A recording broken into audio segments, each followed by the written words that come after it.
गुरुजी प्रणाम। जय गुरु गोरखनाथ। गुरुजी मेरा एक प्रश्न है कि जो मुखिया रहता है जो घर का व्यवहार करता है उसके पास पैसा मतलब रुकता नहीं है, कुछ ना कुछ वजह आ जाती है, उसको देना पड़ता है। तो क्या कारण है गुरुजी, थोड़ा बताइए। प्रणाम। जय गुरु गोरखनाथ। अलख निरंजन। अभी कृष्णा ने प्रश्न किया है कि घर का जो मुखिया होता है, जिसके ऊपर पूरे परिवार का जिम्मेदारी जवाबदारी होता है और वो कमाता है, लेकिन जो है पैसा घर में टिकता नहीं, यानी कि बचत नहीं हो पाता है, सेविंग नहीं कर पाता है। इसका क्या कारण है? तो इसके जो है जितने कारण हैं वो कारण मैं आपको बता रहा हूँ। पहला कारण ये है कि उसके आय के स्रोत यानी इनकम से खर्चा जो है वो ज़्यादा है।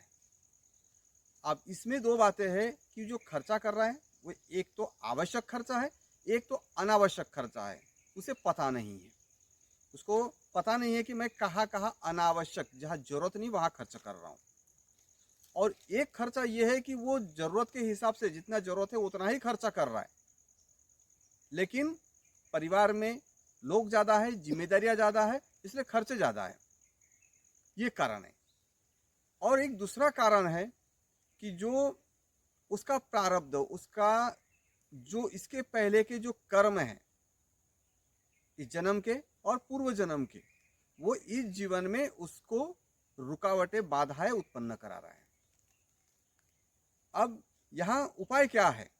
मान लीजिए कि जो मैंने बताया कि खर्चा, इनकम से, कमाई से ज़्यादा खर्चा होगा तो बचेगा कुछ भी नहीं।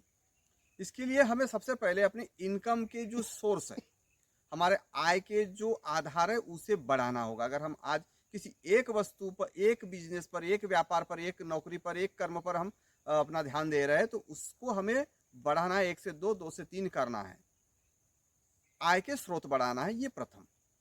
द्वितीय, अगर हमारे खर्च अधिक है और वो अनावश्यक है, जरूरत नहीं है, हम अपनी शान शौकत के पीछे हम ज्यादा खर्चा कर रहे, तो उसे रोक देना चाहिए तुरंत। लेकिन यदि वो आवश्यकता के अनुसार ही खर्चा कर रहा है तो उसको अपनी आय के स्रोत बढ़ाने होंगे। जो एक स्रोत है उसे एक से ज्यादा करना पड़ेगा, या घर के परिवार के और लोगों को भी जो है आय में जो है मदद करना होगा।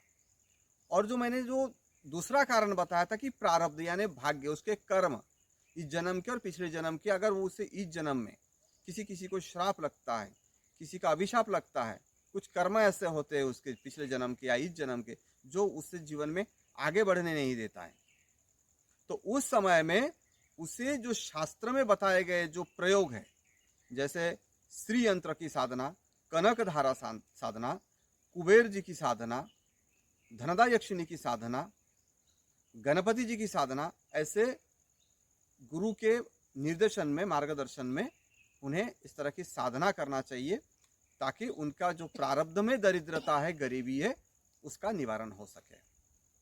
जय गुरु गोरखनाथ। अलख निरंजन।